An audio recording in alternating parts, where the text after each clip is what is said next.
प्रिय छात्रों, पिछले लेक्चर में हमने समांतर प्लेट संधारित्र और गोलीय संधारित्र की वैद्युत धारिता के सूत्र की उत्पत्ति देखी थी। और अब आज के लेक्चर में हम आवेशित चालक या संधारित्र की वैद्युत स्थित ऊर्जा के बारे में अध्ययन करने जा रहे हैं।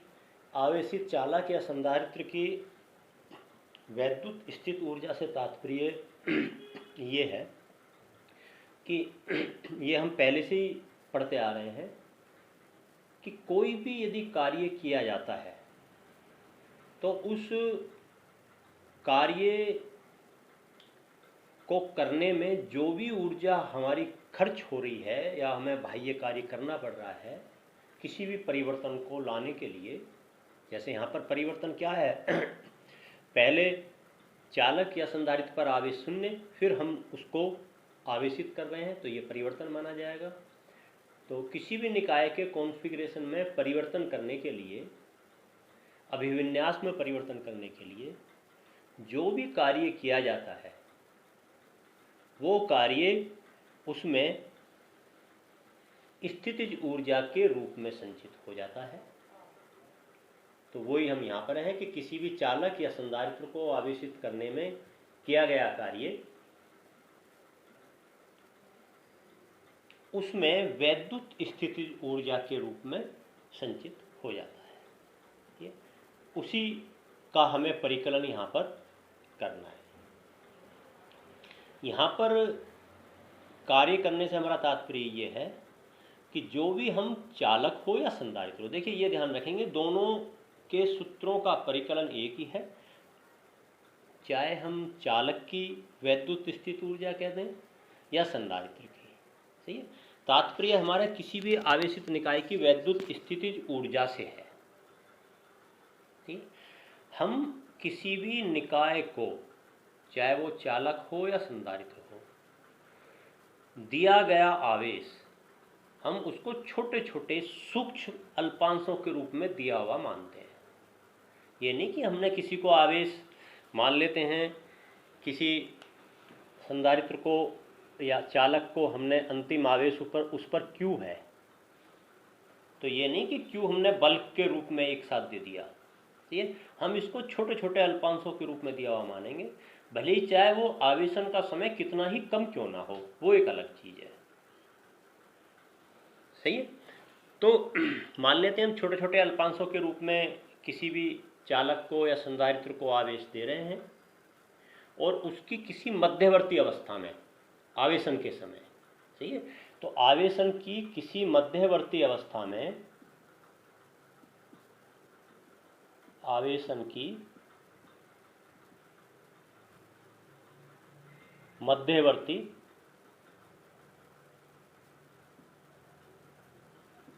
अवस्था में, ठीक है, मान लेते हैं चालक पर जो आवेश है किसी समय Q है और विभव उसका V डैश है। ठीक है, ये हम मान के चल रहे हैं कि माना चालक पर आवेश कितना है Q मध्यवर्ती अवस्था में और उस समय उस पर विभव है V डैश। ठीक है, अब यदि इसको और अनंत सूक्ष्म आवेश और प्रदान किया जाए, ठीक है,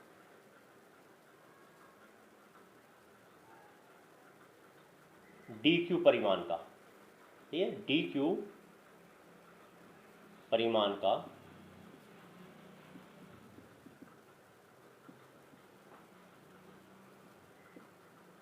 अनंत सूक्ष्म आवेश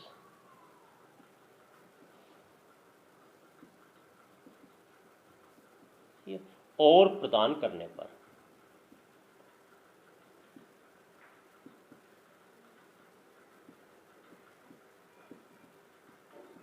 ये और प्रदान करने पर आवेशन में किया गया कार्य dw, जिसे हम कह सकते हैं ये बराबर V dash into D Q. ये हम पहले पढ़ते जा रहे हैं कि किसी भी विभवांतर पर यदि हम Q आवेश देंगे, ये तो किया गया कार्य V dash into D Q. ठीक, इसलिए चालक कह दो चाहे संधारित्र कह दो, सही है। संधारित्र को शून्य से, शुरू में आवेश शून्य से Q आवेश तक आवेशित करने में किया गया कार्य। Q आवेश तक आवेशित करने में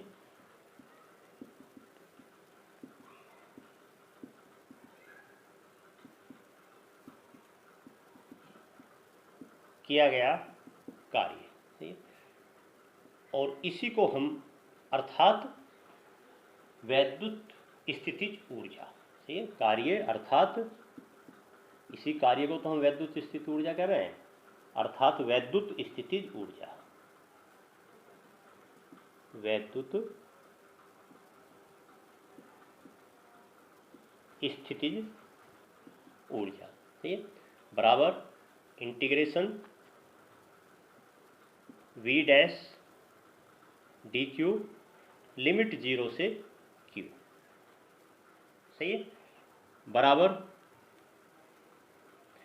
अब देखिए इंटीग्रेशन करना है हमें Q के सापेक्ष, तो लिमिट 0 से Q और Q अपॉन C, क्योंकि उस समय आवेश हमने कितना माना था उस पर मध्यवर्ती अवस्था में, Q आवेश, और C उसकी धारिता है, वैद्युत धारिता।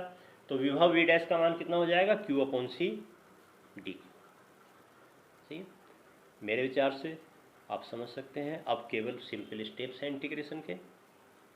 1 अपॉन C कॉमन ले लेते हैं हम, ठीक है। इंटीग्रेशन 0 से Q डी क्यू, ठीक है। Q का इंटीग्रेशन Q स्क्वायर अपॉन 2, तो बराबर 1 upon C Q square upon 2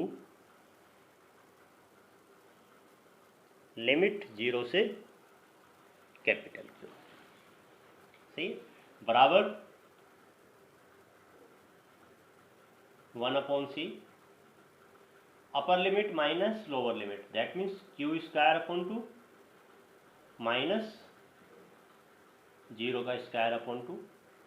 आप समझ सकते हैं कि आपके पास फॉर्मूला, जो रिक्वायर्ड फॉर्मूला है वो आपके पास आ गया, 1/2 Q square upon C, that is imply that U equal to.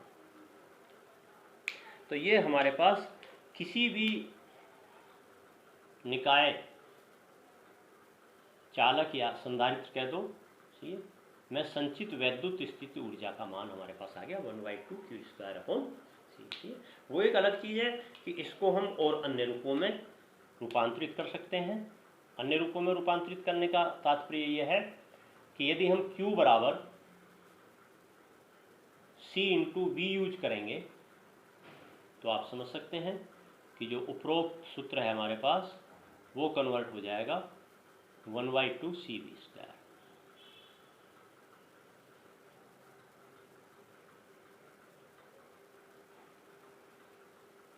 सही है।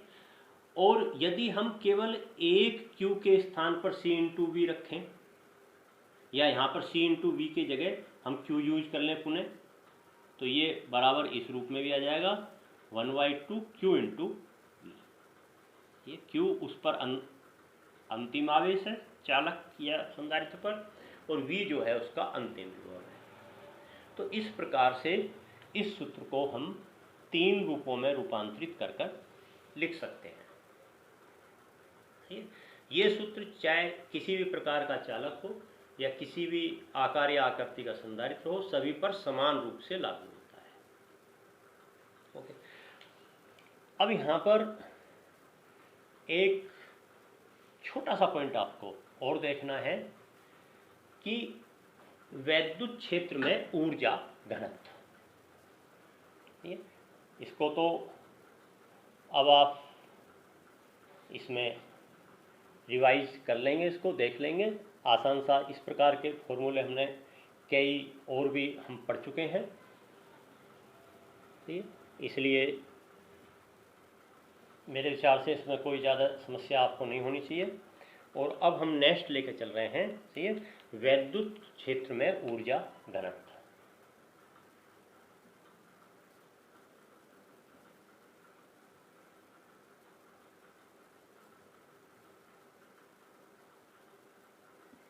वैद्युत क्षेत्र में ऊर्जा घनत्व, ये energy density in electric field. ठीक है, देखिए वैद्युत क्षेत्र में ऊर्जा घनत्व से तात्पर्य है हमारा, हम पहले भी डिस्कस कर चुके हैं, फिर दोबारा मैं आपको रिमाइंड करा रहा हूँ कि जो भी ऊर्जा संचित होगी संधारित्र की प्लेटों के बीच में, वो वैद्युत क्षेत्र के रूप में संचित होगी। सही है। अब जैसे ये समांतर प्लेट संधारित्र मैंने दिखा रखा है, तो इसके प्लेटों के बीच में जो इस संधारित्र की वैद्युत स्थित ऊर्जा है, वो संधारित्र की प्लेटों के बीच में वैद्युत क्षेत्र के रूप में उपस्थित रहती है। ठीक है, जब हमें कहीं आवश्यकता पड़ती है तो ये वैद्युत क्षेत्र में के रूप में संचित ऊर्जा हमें अन्य रूपों में रूपांतरित होकर हमें मिल जाती है। निरावेशन के समय, आवेशन के समय तो वैद्युत क्षेत्र के रूप में संचित हो जाती है, और निरावेशन के समय हमें ये वैद्युत ऊर्जा, ऊष्मा ऊर्जा, सही है, आदि अन्य प्रकार की ऊर्जाओं के रूप में हमें प्राप्त हो जाती है। ठीक है, तो प्रति एकांक आयतन में संचित ऊर्जा का मान, अर्थात ऊर्जा घनत्व को यदि हम देखें, ऊर्जा घनत्व को हम स्मॉल यू से रिप्रेजेंट कर रहे हैं, सही है, और ये है प्रति एकांक आयतन में संचित ऊर्जा। सही है, अर्थात किसी भी वैद्युत क्षेत्र में संचित वैद्युत स्थित ऊर्जा बटे उस वैद्युत क्षेत्र का आयतन जिसमें कि वो वैद्युत क्षेत्र है। ठीक है, यहाँ पर ये मैंने आयतन वर्ड यूज कर लिया ताकि कंफ्यूज ना हो आप। क्यों? क्योंकि हम इस चैप्टर में V को विभव के नाम से रिप्रेजेंट कर रहे हैं और हम आयतन को भी V से रिप्रेजेंट करते हैं, तो इसलिए यहाँ पर कंफ्यूजन हो सकता है। इसलिए मैंने ऊर्जा घनत्व का जो सूत्र है वो संचित वैद्युत स्थित ऊर्जा बटे आयतन, अर्थात प्रति एकांक आयतन में उपस्थित या संचित वैद्युत स्थित ऊर्जा को हम ऊर्जा घनत्व के रूप में इस चैप्टर में परिभाषित करेंगे। ठीक, फॉर्मूला निकालने के लिए हम पहले संचित स्थित ऊर्जा, अभी हमारे पास ये तीनों फॉर्मूले लिखे हुए हैं, ठीक, इनमें से आप कोई सा भी एक फॉर्मूला लेकर चल रहे हैं, ये जरूरी नहीं है, आप कोई सा भी एक फॉर्मूला लेकर चल लो, और उसमें सुविधा के लिए मैं ये वाला बीच वाला 1/2 CV² वाला फॉर्मूला लेके चल रहा हूँ। तो ये ऐसा नहीं है आप तीनों में से कोई सा भी लेके चलेंगे तो किस प्रकार से रूपांतरण करना है वो आप देख लेंगे, सही है, अपने आप आ जाएगा। क्योंकि U बराबर हमें पता है कितना है, 1/2 CV², सही है, बराबर 1/2। हम इसमें ये एग्जाम्पल लेके चल रहे हैं समांतर प्लेट संधारित्र का, ठीक है, सुविधा की दृष्टि से, क्योंकि ये हम हर जगह साइंस में ये करते हैं कि जो सरलतम रूप होता है परिकलन का या उत्पत्ति का, हम उसे फॉलो करते हैं। ठीक है, वैसे तो कोई भी एग्जाम्पल लेकर हम इसका परिकलन कर सकते हैं, ठीक है, लेकिन सदैव हम सरलतम रूप ही अपनाने की कोशिश करते हैं, फिर उसको हम अन्य सभी निकायों पर लगा देते हैं। तो 1/2, सही है, संधारित्र की वैद्युत धारिता K ε0 A/D, ये हमने संधारित्र की वैद्युत धारिता रख दी, और संधारित्र की प्लेटों के बीच में यदि वैद्युत क्षेत्र E हो, ठीक है, तो वैद्युत विभव हमने ये E/D रख दिया। ओके, अब हमें केवल अरेंज करना है और कुछ नहीं करना। 1/2 K, ये K परावैद्युतांक है, ध्यान रखना, K ε0 इंटू E², और मेरे विचार से यदि आप ध्यान से देखें तो केवल A/D ब्रैकेट में और बच रहा है, ठीक, और ये A/D क्या है, समांतर प्लेट संधारित्रों की प्लेटों का क्षेत्रफल, ठीक है, मल्टीप्लाइड बाई प्लेटों के बीच की दूरी, अर्थात ये उस आयतन का मान है जिस आयतन में वैद्युत क्षेत्र उपस्थित है, सही है, अर्थात बराबर 1/2 K एप्सिलॉन नॉट E का स्क्वायर इंटू आयतन। ठीक है, आयतन जिस आयतन में विद्युत क्षेत्र उपस्थित है, आप समझ सकते हैं। इसलिए ऊर्जा घनत्व हमें यदि निकालना है तो ऊपर फॉर्मूला आपको लिखा हुआ है, ये रहा।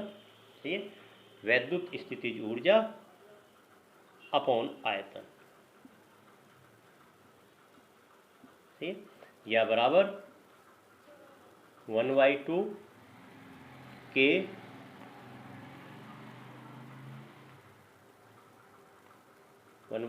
K epsilon not into E का स्क्वायर। ठीक है, ये वैद्युत स्थित ऊर्जा का मान आ गया ये।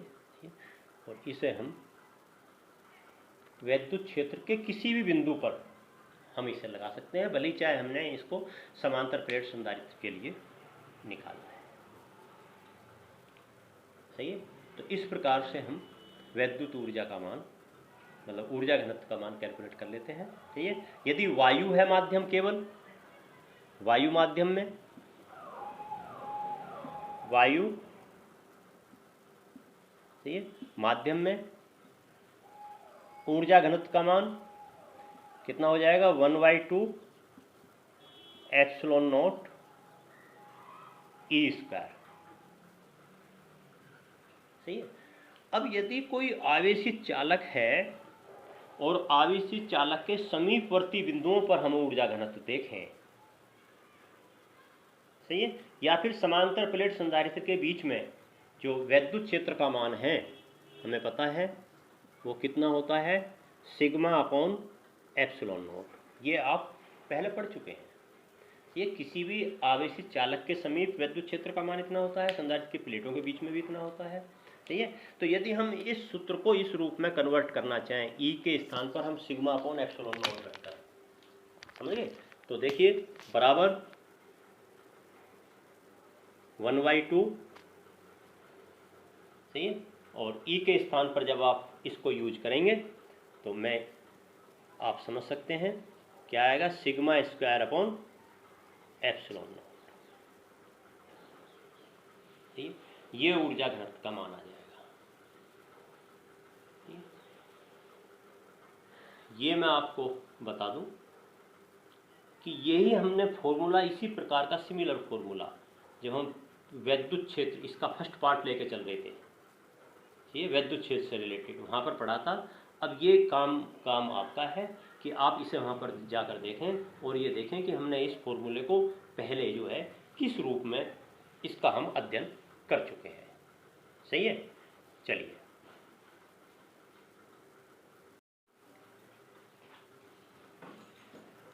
चलिए अब इससे आगे हम चालकों के मध्य आवेशों का पुनर्वितरण, that means redistribution of charges between conductors, और देख लेते हैं। ओके, चलिए देखिए, चालकों के मध्य आवेशों का पुनर्वितरण से तात्पर्य हमारा ये है कि दो चालक हैं, जैसे ये हमने दो चालक दिखाए हैं, इनको पृथक्कृत किया हुआ है, इंसुलेटेड स्टैंड पर ये रखे हुए हैं। इस चालक पर आवेश Q1 है और इसकी धारिता C1 है और विभव इसका V1 है। ठीक है, मान लेते हमने प्रथम चालक को Q1 आवेश देकर V1 विभव तक आवेशित किया हुआ है और चालक नंबर 2 को Q2 आवेश देकर V2 विभव तक आवेशित किया हुआ है।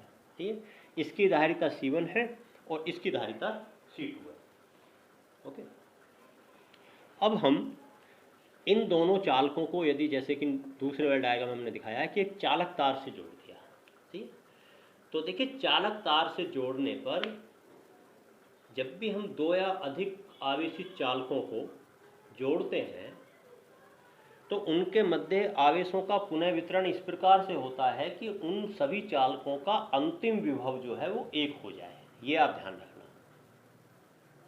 ठीक है, आवेश की दिशा का निर्धारण हम चालक के विभव से करेंगे, आवेश की मात्रा से नहीं। एक दूसरा पॉइंट ये ध्यान रखना।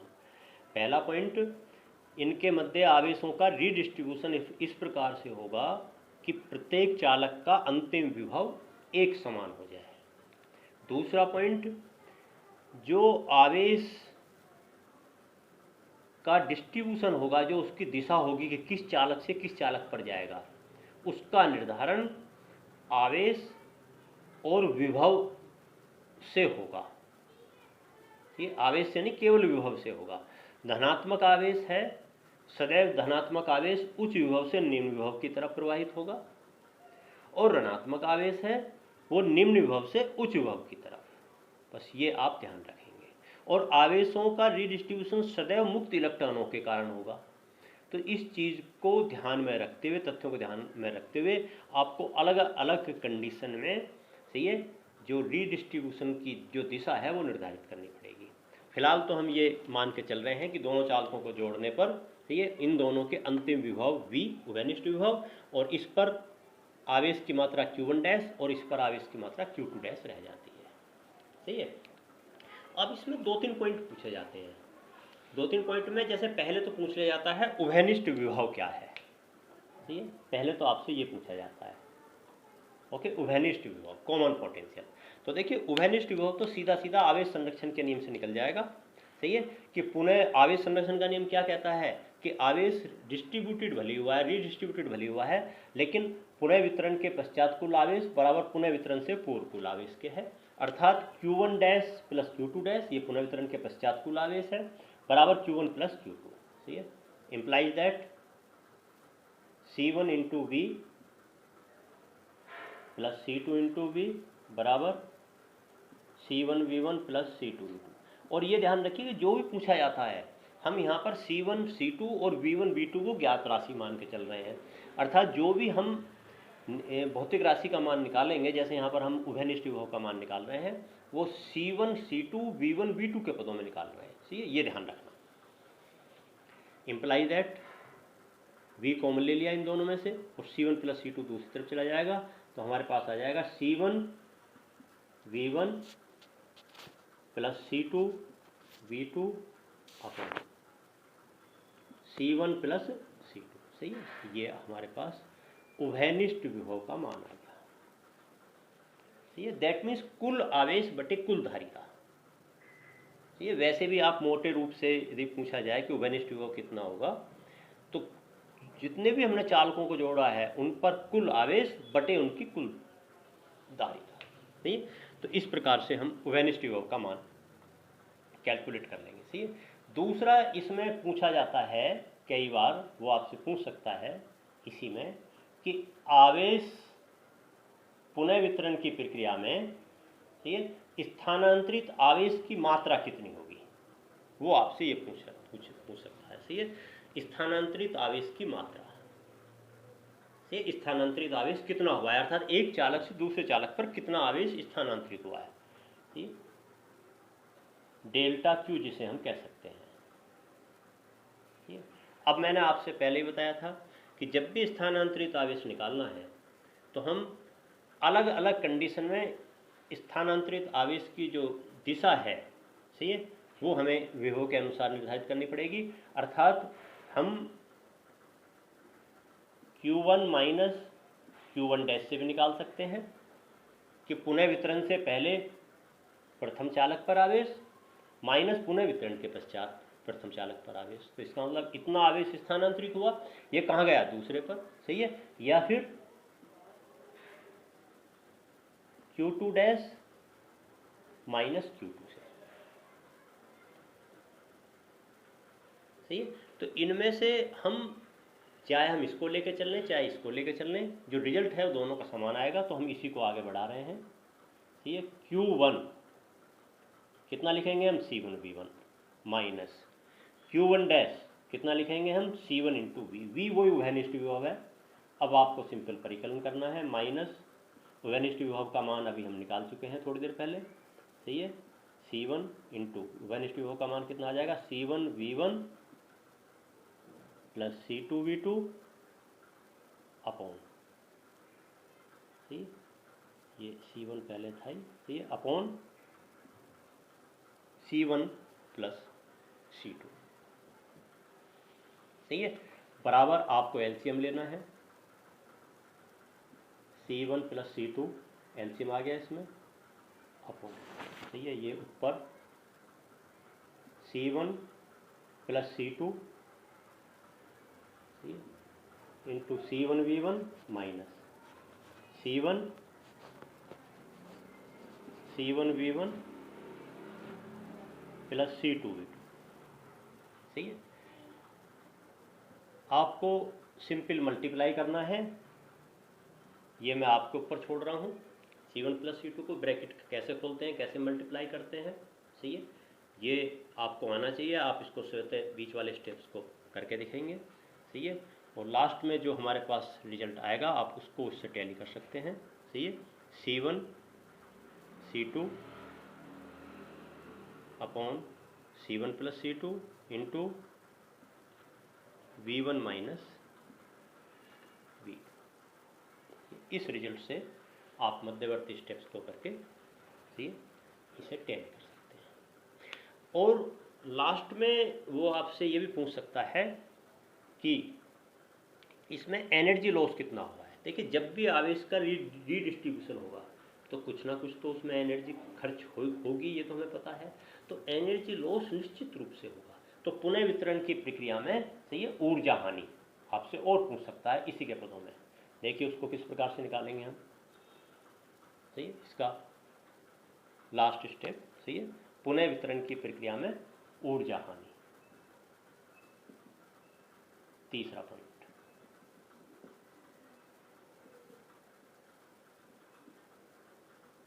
पुनः वितरण की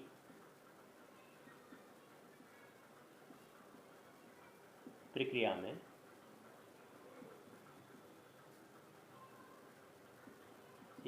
ऊर्जा हानि, सही है। देखिए ऊर्जा हानि को आप कैलकुलेट करते समय, ठीक है, डेल्टा यू बराबर सीधा सीधा आप निकालेंगे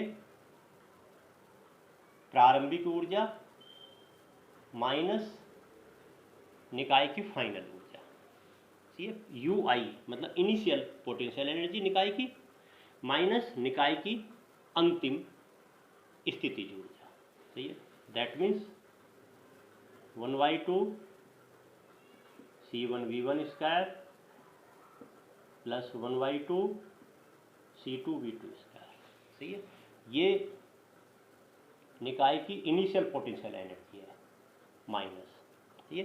इसमें से हमें घटा देना है निकाय की final potential energy 1/2 C1 plus C2 into V का स्क्वायर, ठीक है। अब आगे इसके सिंपल स्टेप्स हैं, केवल आपको V का वेनिस्ट विभव का मान रखना है और आपको, ठीक है, C1V1 square plus 1/2 C2V2 square minus 1/2 C1 plus C2 into V का मान आप अभी थोड़ी देर पहले हमने कैलकुलेट कराई है, C1V1 प्लस C2V2 अपॉन